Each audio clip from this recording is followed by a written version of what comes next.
Hello guys! Now, I am starting to draw the schematic. This video is sponsored by spply, a leading PCB manufacturer known for its high quality and affordable PCB prototyping and production services. With over 15 years of experience, spply provides fast turnaround times, precision manufacturing, and a user-friendly ordering process. They support a wide range of PCB types, including multi-layer, flexible, and aluminum PCBs, making them a top choice for engineers, hobbyists, and students. Plus, they offer free PCBs for student teams to help bring innovative ideas to life. Check them out at spply.com. Let's dive into the video. I am creating another page for my schematic. In this page, I want to draw all the parts for the USB. I am searching for a good USB Type-C connector. I think this one would be a good choice. I need USB 2 pins and power pins. I selected this connector and placed it in the schematic. Connect the shield connection to GND through a resistor and add a capacitor in parallel. This helps isolate the shield, reduce EMI and RFI emissions, and filter high-frequency noise. Keep the resistor close to the USB connector, and some experimentation may be necessary to obtain the correct value. Provide a plane for the USB shield on the signal layer adjacent to the VCC plane, and ensure that it is no larger than the USB header. I am adding ground to the USB pins and connecting the V-bus pins together. It would be more organized and aesthetically pleasing to connect them with a net label. I renamed both to V-bus. The next component will be a 2 amperes fuse.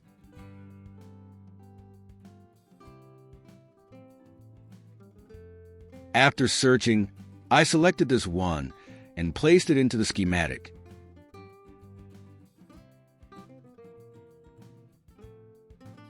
I connected the fuse to V-bus using a net label, and for the output, I created a 5-volt net label to make it easier to use throughout the entire project.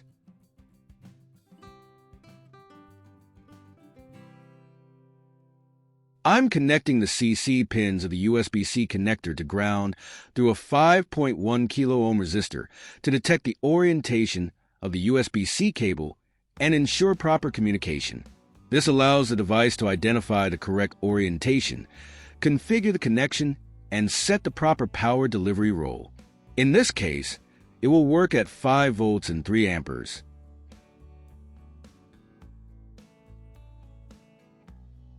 In this connector, we have 2 pins for DP and DN, and we should connect them together.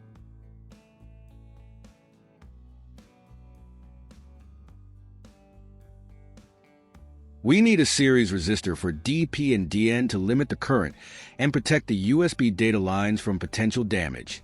The resistor helps to reduce reflections and improve signal integrity, ensuring reliable data transmission.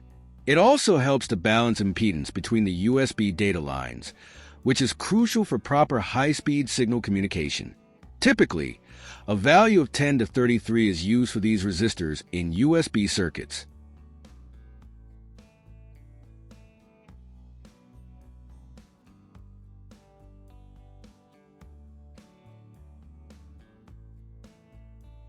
At any step, we can update our PCB from the schematic to view components, footprints, and other details. This allows us to verify the layout, check for design errors, and ensure the components fit properly on the PCB before finalizing the design.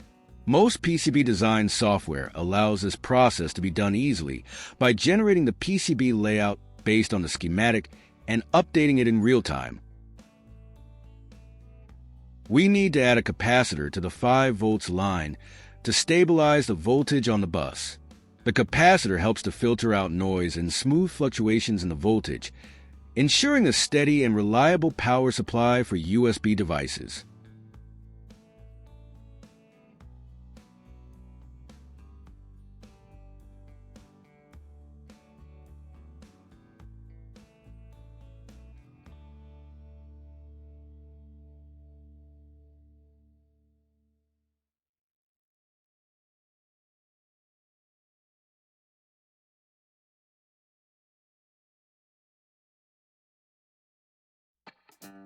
Our USB schematic is almost done.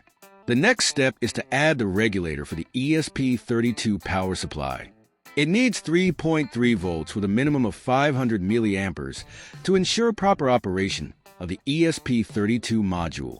A LDO regulator or a buck converter can be used to step down the 5V from the USB to the required 3.3V. Make sure the regulator can handle the current demand of the ESP32, especially during Wi-Fi or Bluetooth operation. I selected this chip from Texas Instruments. It is small and can handle our requirements, providing a stable 3.3 volt output with the necessary current capacity for the ESP32. It's an excellent choice for powering the ESP32, ensuring efficient voltage regulation while minimizing space on the PCB.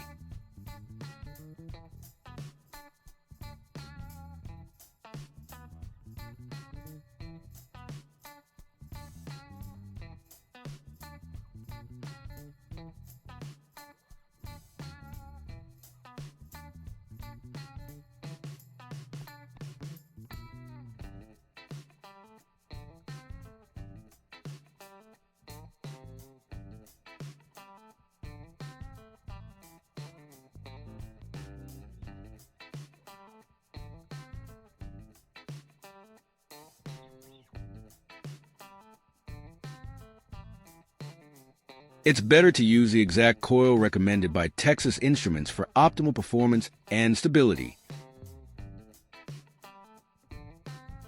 Fortunately, it is available in the market.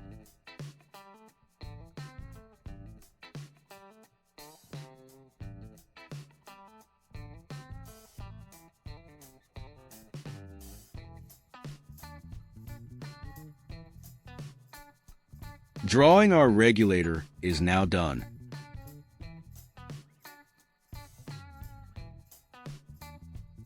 The next schematic will be for the ESP32. I searched for the C6 Mini module and placed it into the schematic.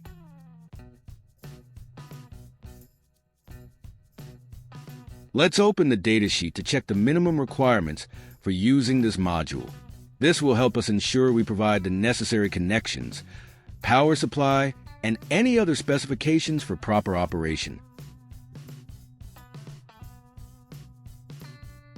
In the development board, we have the USB connection, a resistor and capacitor for the reset circuit, and a pull-up resistor for GPIO 8. These components are necessary for proper boot-up, reset behavior, and ensuring GPIO 8 is in the correct state for the ESP32 to function properly. Now I am connecting GPIO 12 and GPIO 13 to the DN and DP pins, respectively, to enable USB data transmission.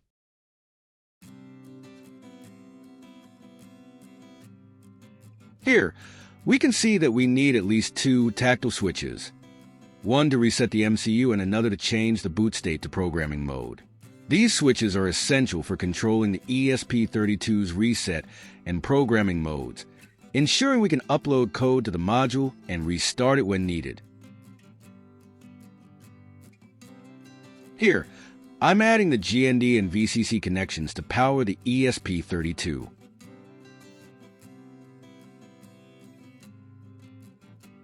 On the VCC pin, we need to place 2 capacitors, one 100 nanofarad as close as possible to the module, and another with a larger capacity placed further away. This helps filter noise and stabilize the power supply.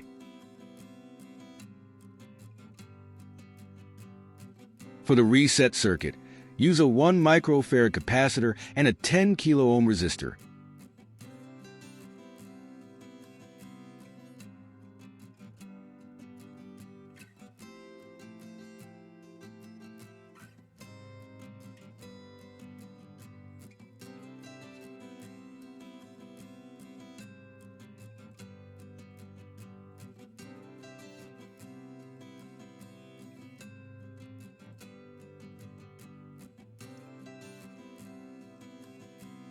Here, I'm using 2 pull-up resistors for GPIO 8 and GPIO 9.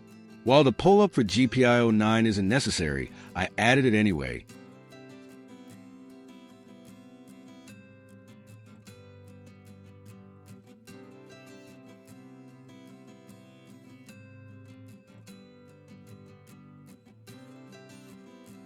I want to choose 2 switches for the reset and boot pins.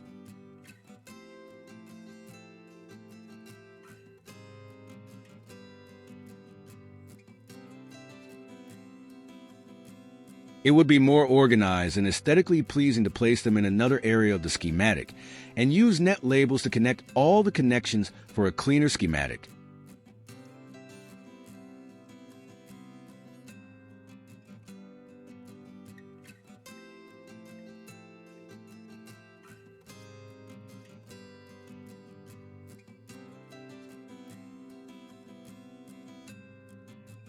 In the dev board, a capacitor is used in parallel with the switches, so I am using the same configuration.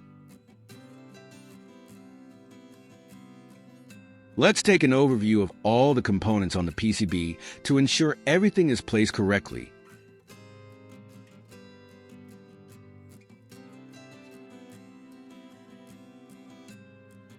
The next component will be the DC to DC converter, MP4245.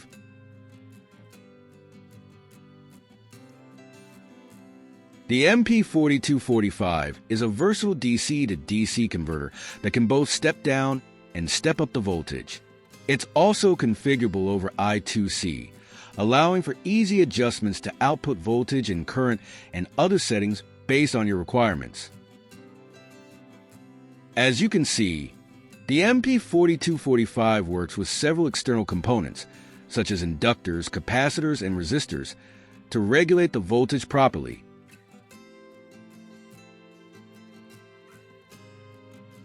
Here, we can select the switching frequency of the chip. For the highest frequency, it should be connected to 5 volt to ensure optimal performance and efficiency.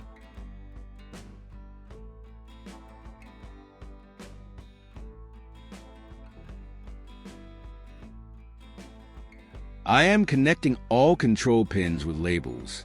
After that, we can easily connect them to the microcontroller.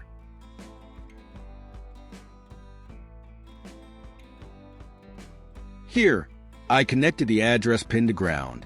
We can see the address later on, but it doesn't matter for us since we are using only one I2C device on the bus.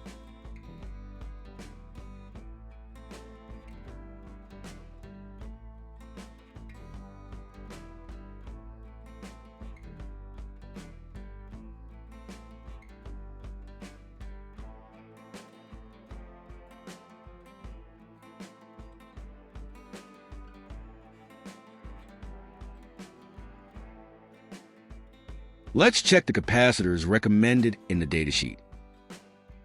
We need 3 capacitors.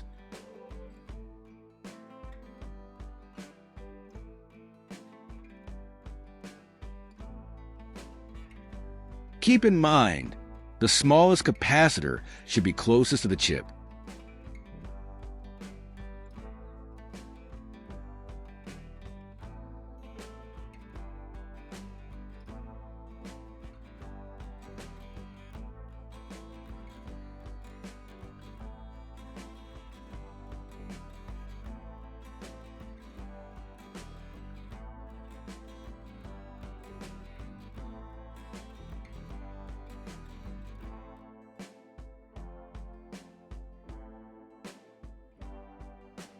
Also, for the control pin, we need to connect the enable pin to the microcontroller. And we need 2 bootstrap capacitors and a coil for the switching part.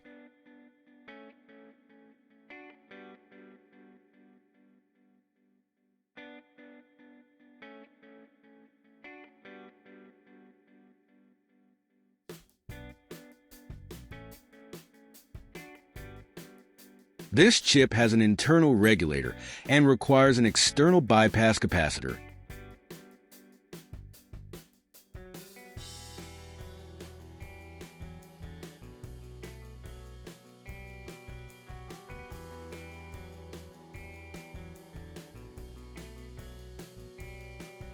The chip gets the output voltage sample through an external voltage divider.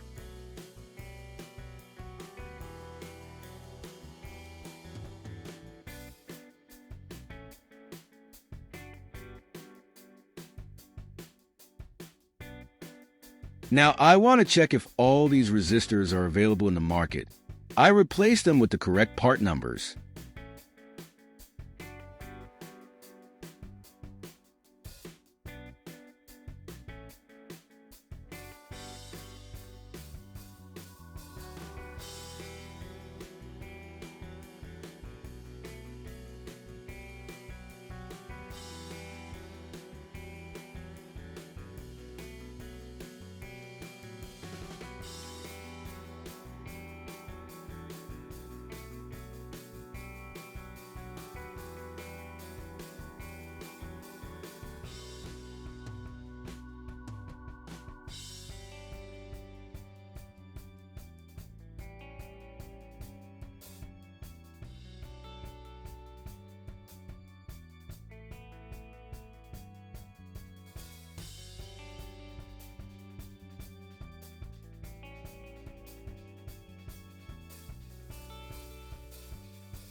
As you can see, the output capacitors are a bit tricky.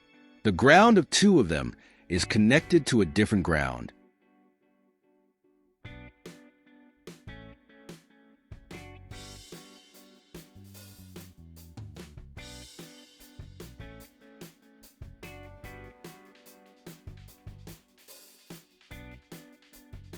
I am selecting a shunt resistor now. I chose a 20 milliohm shunt resistor.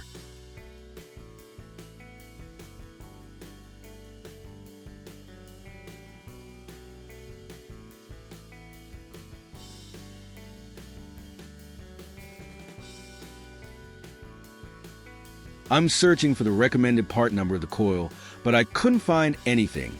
I'll add a note in the caption if I find anything later. But if you find, please write it for us.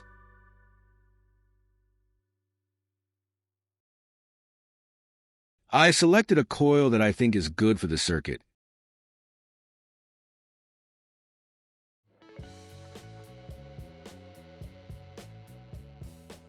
My capacitors were wrong, so I corrected them. I think I have placed all the parts. The next step would be placing the current measurement component. I want to calculate the gain. The shunt resistor is 20 milliohms, and our maximum current is 50 milliamps. This is for a low current measurement ADC. If we select a gain of 1000 at the highest current, we reach 1 volt. This is perfect for the ESP32 ADC because its maximum measurable value is about 1.1 volts. That's why I selected the INA212.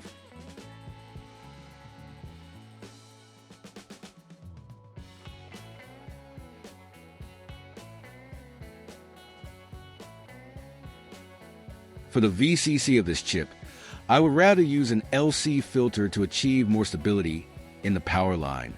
Because we have a Wi-Fi chip in the circuit, it introduces noise on the VCC.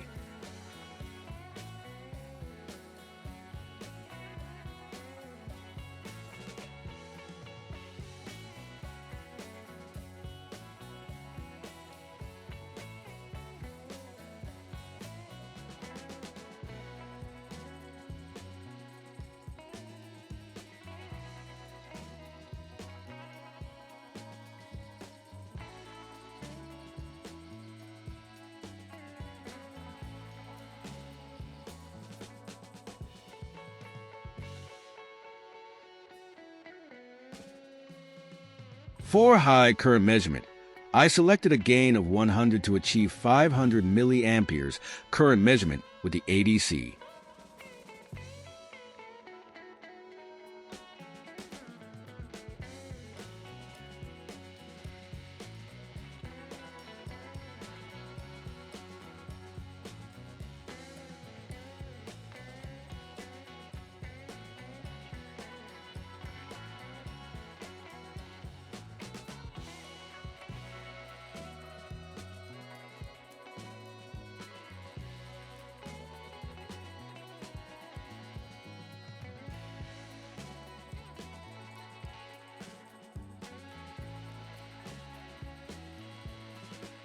For the output power pin, I want to select a normal 2-pin terminal.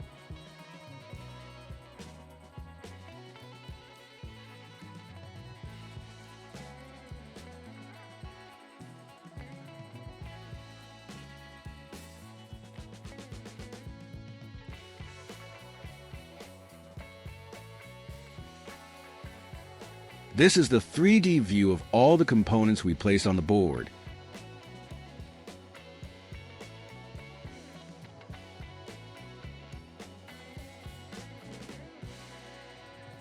I have a new idea for showing the output voltage without a digital display.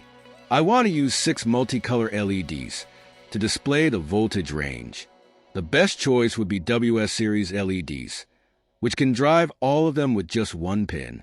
I am searching for a smaller package. Before, I used a 50-50 package, but it is too big for the circuit. 13-13 is small enough for us, so I selected this. As far as I can read, the protocol is the same as the other one, so it should be fine.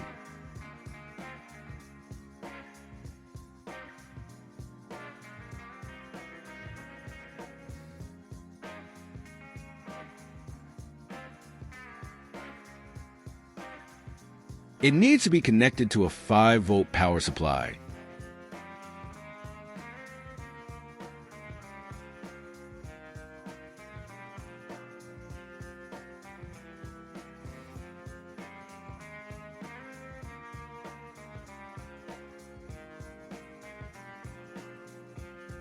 I missed a ground connection for the capacitor.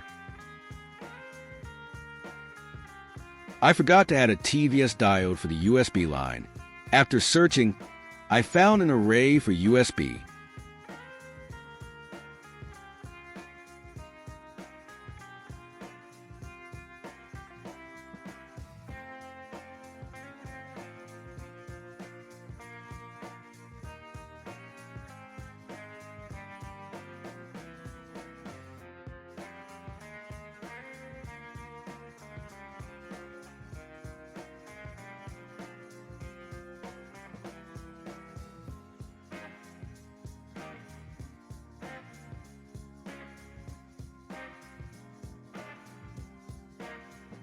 These 2 pins can work as ADC inputs, so I connected them to our current chip. Keep in mind, not all pins can work as ADC inputs. Be sure to read the datasheet before proceeding.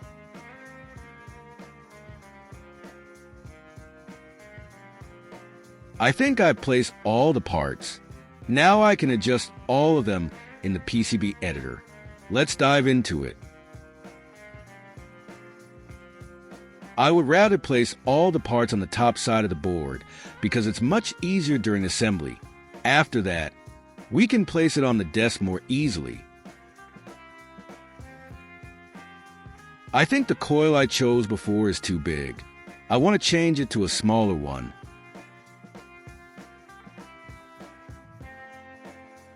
This one is good. It can work with our current and frequency.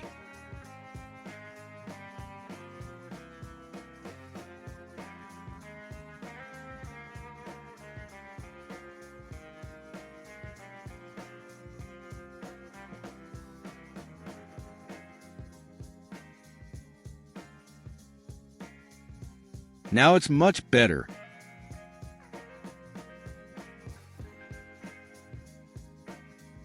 The coil and all power parts should be placed as close as possible to the chip.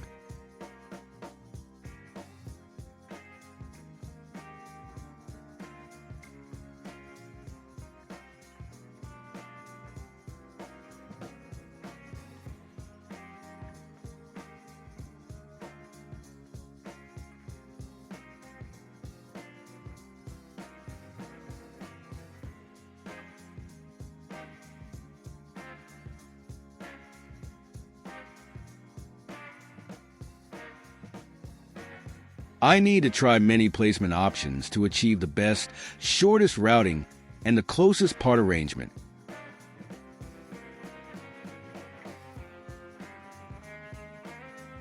The display LED should be placed close to the output port for the best visibility. We also need one button to disable the output voltage and switch to setting mode for the Wi-Fi connection.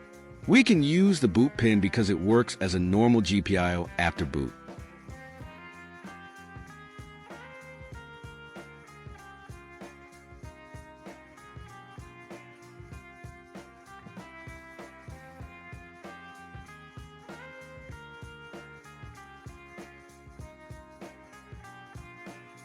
I have selected a large shunt resistor.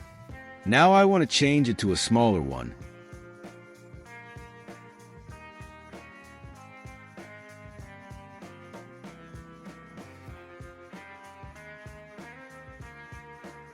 In this package, we're still within safe power consumption limits.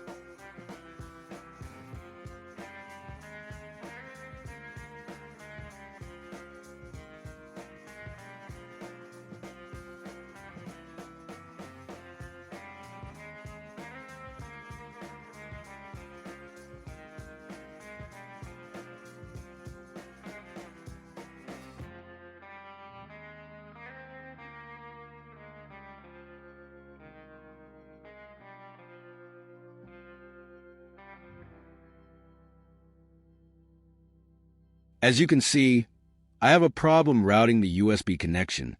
The routes should cross together. To fix this problem, we can change the schematic.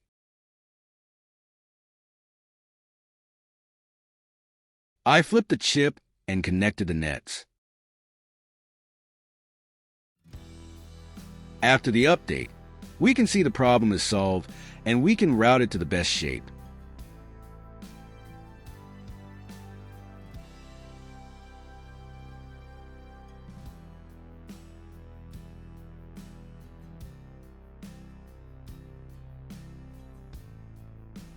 It's recommended to keep a distance between the Wi-Fi antenna and all other parts, so I adjusted the PCB layout accordingly.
It's not good to use analog parts close to the power inductor because inductors can generate noise and voltage spikes, especially when switching high currents. This can interfere with the sensitive analog signals, leading to inaccuracies or instability in the performance of the analog circuitry. Keeping them separated helps reduce the impact of EMI on the analog components.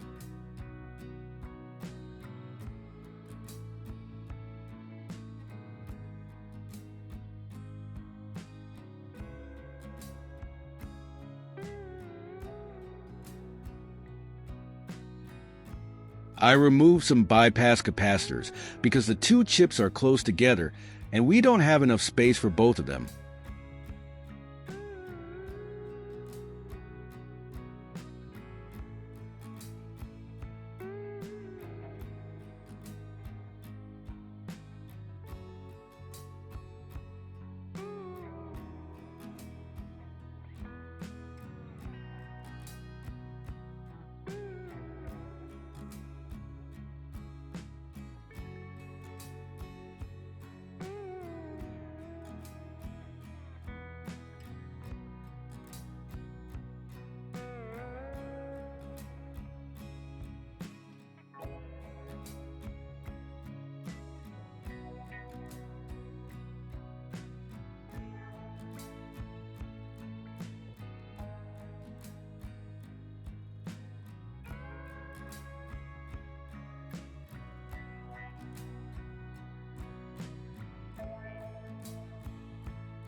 I have placed everything like this, as you can see.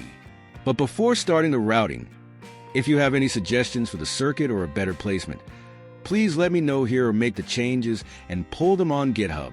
You can also check this project on my GitHub, which I mentioned in the caption. Please support me on social networks to help me grow and create more open source projects. Thanks for watching this video.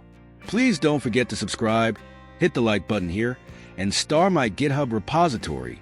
Thanks.